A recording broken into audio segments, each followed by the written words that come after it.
વંથલી તાલુકાના થાણાપીપળી ગામના બે યુવાનો દ્વારા હાઈ એજ્યુકેશન ધરાવતા ખેડૂત પુત્રોએ સૌરાષ્ટ્રમાં પ્રથમ મશરૂમની ખેતીનો સફળ પ્રયોગ કર્યો હતો.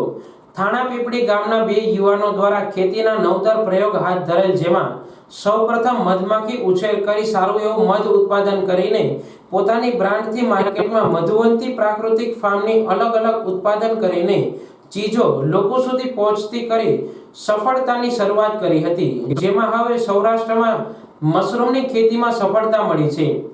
આ એમની કોઠાસૂઝ અને પ્રાકૃતિક ખેતી ઝેર મુક્ત જીવનના સ્લોગનના સથવારે ઘણા બધા ખેડૂતો અને સ્કૂલ કોલેજના વિદ્યાર્થીઓને આ વિવિધ ખેતીની નિઃશુલ્ક તાલીમ આપીને ખેતીના નવતર પ્રયોગ થકી ગણેલ યુવા વર્ગને ખેતી તરફ વાળવામાં મોટી સફળતા હાંસલ કરેલ છે.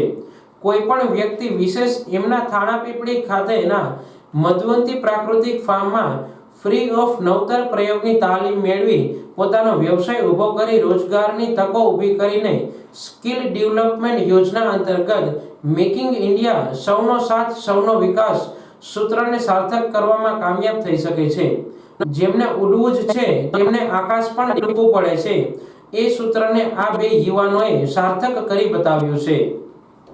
સોલંકી જતીન કુમાર હરસુખભાઈ, ગામ બંધડા, અને મારો અભ્યાસક્રમ જે છે એ master of philosophy in plant science મેં કરેલું છે. આ સાથે જ અભ્યાસ પૂર્ણ કર્યા બાદ જે મેં રિલાયન્સ ઇન્ડસ્ટ્રીમાં પણ કામ કરેલું છે. ત્યાં આ બધું જોતા આપણે જે પ્રમાણે જાણીએ છીએ કે અત્યારે જે રીતે ખેતી એક વ્યાવસાયિક રીતે બધા કરતા હોય છે, પણ એનાથી એક ડગલું આગળ કે એક અનેરી ખેતી કરીને આપણે કેવી રીતના એક સારો કહી શકીએ કે ઉજ્જવળ કારકિર્દી એમાં બનાવી શકીએ એવો એક વિચાર આવ્યો. પછી અમે સાથે મળીને સૌ પ્રથમવાર અમારું જે ફાર્મ છે થાણાપીપળીમાં કે મધુવંતી પ્રાકૃતિક ફાર્મ, એની અંદરમાં અમે સૌ પ્રથમ વખત મધમાખી ઉછેર કેન્દ્રની શરૂઆત કરી. મધમાખી ઉછેર કેન્દ્રમાં અમને સારી સફળતા મળ્યા બાદમાં અમે સૌરાષ્ટ્રમાં સૌ પ્રથમવાર એક કહી શકાય કે જેમાં આપણા એરિયામાં ક્યારેય આ વસ્તુ થયેલી નથી, એક ઉચ્ચ કોટીની ખેતી કે મશરૂમ ઉત્પાદન કે મશરૂમની ખેતી જે છે અમે શરૂ કરેલી છે. આ મશરૂમની ખેતીની જે આપણે કહી શકીએ કે એક સારામાં સારું મશરૂમના જે ગુણો છે એ આપણે જાણીએ છીએ, ઘણા જાણતા પણ નથી.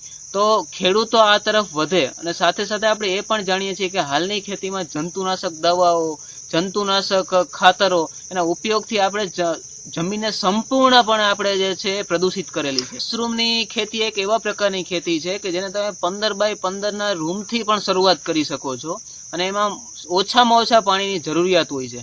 અને મશરૂમની ખેતીમાં જે આવક જે છે એ બહુ સારી માત્રામાં આપને આવક મળતી હોય છે.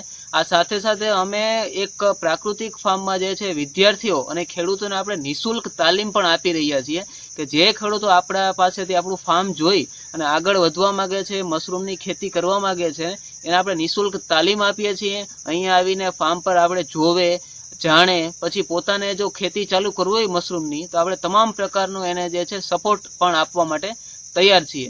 અને મશરૂમની ખેતીનો ફાયદો એ છે કે એની અંદર જે આપણે મશરૂમનું ઉત્પાદન થાય છે એને સારામાં સારા ભાવ મળી રહેતા હોય છે. બિલકુલ બની શકે, કેમ કે આપણે જાણીએ છીએ કે આપણા એરિયાની અંદર, આપણા પ્રદેશમાં જે ફ્રેશ મશરૂમ છે એને ખાવાનું એક ચલણ નથી અત્યારે.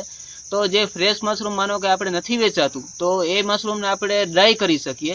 ડ્રાય કર્યા બાદ એને સ્ટોર પણ કરી શકીએ, અને પછી આપણે માનો કે બજાર ભાવ જ્યારે સારો હોય છે ત્યારે આપણે એને વેચી પણ શકીએ છીએ. આ ઉપરાંત જે લોકો આપણી સાથે જોડાય છે, એનું મશરૂમ તૈયાર થાય છે, તો એનું પણ આપણે બાયબેક કરશું કે એ ખેડૂતો પાસેથી આપણે સારામાં સારા ભાવમાં આપણે જ એને ખરીદી લેશું.